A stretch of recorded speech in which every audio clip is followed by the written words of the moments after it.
आपण घरी लावलेल्या, आपल्या हाताने लावलेल्या झाडांची फळं खाण्याचा आनंद काही वेगळाच असतो आणि ते पण ऑर्गॅनिक. तर छोटंसं चिकूचं झाड आहे. मागच्या वर्षी 2 वर्ष झाले लावलेलं. तर त्याला मागच्या वर्षी पण चिकू आले होते, पण ते तोडून टाकले होते आणि यावर्षी थोडेसे होते तर मी ठेवले होते. पण खाली पण त्याला खूप चिकू लागलेले होते, पण लहान पोरांनी ते तोडून टाकले होते.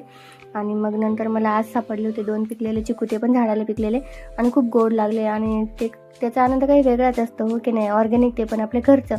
आणि मग नंतर चिकू खाल्ला, देवासमोर ठेवला आधी, नंतर खाल्ला. आणि मग नाश्त्यामध्ये उपमा बनवला होता सगळ्यांसाठी.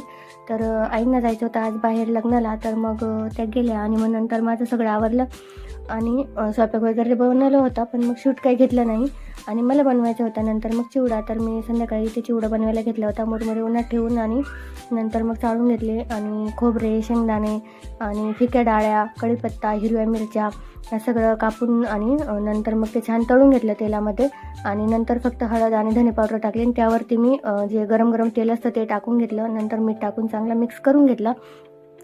तर मी मसाले हे तेलात नाही टाकत डायरेक्ट, तर असं टाकते चिवड्यावरती आणि मग नंतर वरून तेल टाकून मिक्स करून घेते. पण कुरकुरीत होतो, छान होतो. आणि नंतर थोडंसं तेल टाकायचं गरम वरून, वाटलं तर थोडीशी पिठी साखर किंवा मग नुसतं मीठ टाकलं तरी पण चालतं.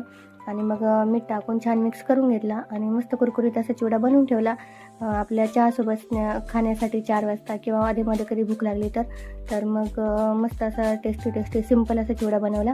व्हिडिओ कसा वाटला लाईक करा, शेअर करा, सबस्क्राईब